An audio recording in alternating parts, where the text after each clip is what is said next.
السلام علیکم ورحمۃ اللہ وبرکاتہ۔ آج ہم بات کریں گے صحبت کے اثر کے بارے میں۔ صحبت کا اثر انسانی معاشرے کا یہ دستور ہے کہ آپ کو اس میں اچھے اور برے ہر قسم کے لوگ ملیں گے، جہاں آپ کو ایسے لوگ بھی ملیں گے جو آپ کی بھرپور حوصلہ افزائی کریں گے، آپ کو ہمت دلائیں گے، بلکہ آپ کے دل میں امید کے بیج بو دیں گے۔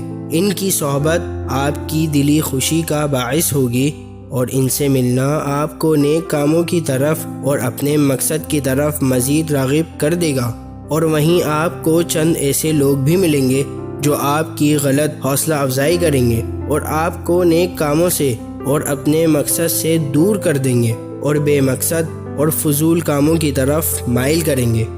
شیخ سعدی رحمہ اللہ فرماتے ہیں کہ نیک لوگوں کی صحبت تمہیں نیک بنا دے گی اور برے لوگوں کی صحبت تمہیں برا بنا دے گی، اور اپنی طاقت کے مقدار برے دوستوں سے دور رہو۔ برا دوست خطرناک سانپ سے بھی بدتر ہوتا ہے کہ سانپ تو صرف تمہاری جان کا دشمن ہوتا ہے، جبکہ برا دوست جان اور ایمان دونوں کا نقصان پہنچاتا ہے۔ صحبت کا اثر جب در و دیوار جیسی بے جان چیزوں پر پڑ سکتا ہے اور اس کی وجہ سے کوئی جگہ معزز اور کوئی پتھر قیمتی بن سکتا ہے اور کوئی جگہ بے قیمت اور بے وقعت بن سکتی ہے، تو پھر انسان جیسی کمزور چیز پر اس کا اثر کیسے نہیں ہوگا؟ لہٰذا آپ ہمیشہ نیک لوگوں کی صحبت اپنائیں اور بروں کی صحبت سے بچنے کا اہتمام کریں۔ اگر آپ سست لوگوں سے میل جول رکھیں گے جو کہ مستقبل کو بے پرواہی اور ناامیدی کی نگاہ سے دیکھتے ہوں، تو آپ بھی ان کی طرح ایک ناکام زندگی بسر کرنے لگیں گے۔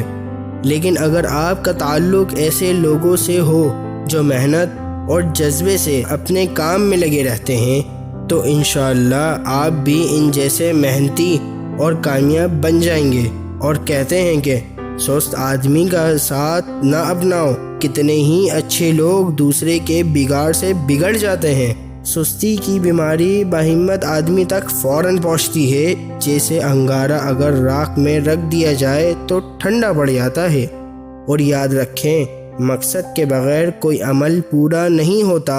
کامیابی کامیابی کو پیدا کرتی ہے۔